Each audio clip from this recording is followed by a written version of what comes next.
සුබ දවසක් ඔයාලා හැමෝටම. ඉතින් ඔයාලා අදත් එකතු වෙලා තියෙන SL දරු වයිල්ඩ්ලයිෆ් YouTube channel එකත් එක්කලා.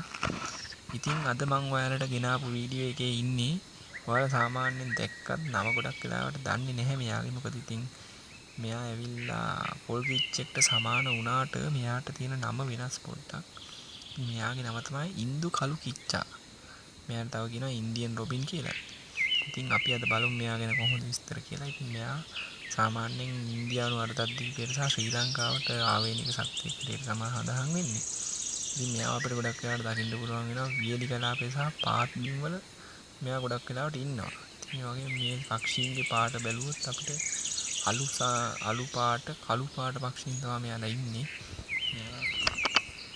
සාමාන්‍යයෙන් ඉතින් ගැවසෙනවා කියලා කියනවා වියලි ඔය පඳුරු වගේ බිම තියෙන කළු ගල් සාමාන්‍ය බහුලව තියෙන ප්‍රදේශවල මෙයාලා ඉන්න පොඩ්ඩක් කැමැත්ත දක්වනවා.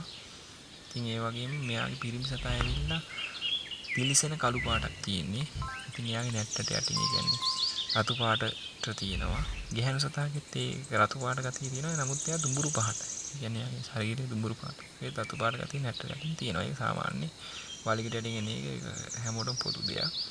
ඉතින් ඒ වගේම මෙයාලා වාසස්ථාන හදාගන්නේ වියලි පහත් බිම් වල පඳුරු සහිත සහ ඔය සාමාන්‍යයෙන් ඕපන් ප්ලේස් විවෘත භූමි වල තමයි මෙයාලා ඉතින් ඔය වාසස්ථාන තියෙන්නේ. මෙයාලා ඉතින් ගොඩක් ආහාරයට ගන්නවා කියලා කියනවා. කෘමි සත්තු, පණුවෝ, පොඩි බීජ වර්ග මෙයාලා ආහාරයට ගන්නවා. ඊළඟට මෙයාලා පැටව දාන්නේ ඔය පැටව දාන්න මෙයාලා කූඩු හදනවා කියලා කියන්නේ පොළවේ තියෙන පොඩි ගුහාවල්, ඒ වගේම ගල් ගුහා වගේ තියෙන තැන් වල සහ බිත්ති වල තියෙන ඔය පොඩි හිල් වල මෙයාලා කූඩු හදනවා. ඉතින් මෙයාලා බිත්තර සාමාන්‍යයෙන් එකපාරකට දෙකක් හතරක් වගේ තමයි දාන්නේ. මෙයාලා බිත්තර ලා කොළ පාටට හුරු නිල් පාටක් ගන්නවා.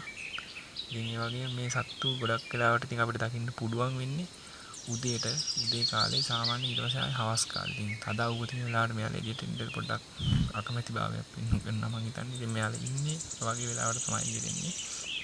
ඉතින් ඒ වගේම මෙයාලා ඉන්නකොට ගොඩක් වෙලාවට තනියෙන් එන වඩුවේ දෙන්න හරි නැත්තම් පොඩි කණ්ඩායම් ගැන 4-5 දෙනෙක් වගේ. ඒ වගේ තමයි මෙයාලා එන්නේ. ඉතින් මේවා තමයි මෙයා ගැන විස්තර. ඉතින් ඔයාලත් මෙයා ගැන දන්න මොනවාරි විස්තරයක් තියෙනවා පහලින් කමෙන්ට් එකක් දාන්න යන්න. ඉතින් මේ සතා ඔයාලගේ දෙට්ටත් එනවනම් ඔයාලා දැකලා තියෙනවනම් ඔයාලා මෙයාට කියන්නේ වෙන නමක් නම් ඒ නමත් පහලින් කමෙන්ට් කරන්න කියලා මතක් කරනවා. ඉතින් මේ වීඩියෝ එකෙන් ඔයාලා නොදන්න දෙයක් ඉගෙන ගත්තා නම් ඉතින් මේ වීඩියෝ එක තව කෙනෙක්ට බලන්න ෂෙයා කරන්න කියලා මතක් කරනවා. ඉතින් ඒ වගේම මගේ channel එකත් subscribe කරන්න. ඉතින් මේ වගේ වටිනා වීඩියෝ එකකින් තවත් ඉස්සරහට හමු වෙමු. ඉතින් එහෙනම් ගිහින් එන්න සියලු දෙනාටම සුබ දවසක්. ජය වේවා.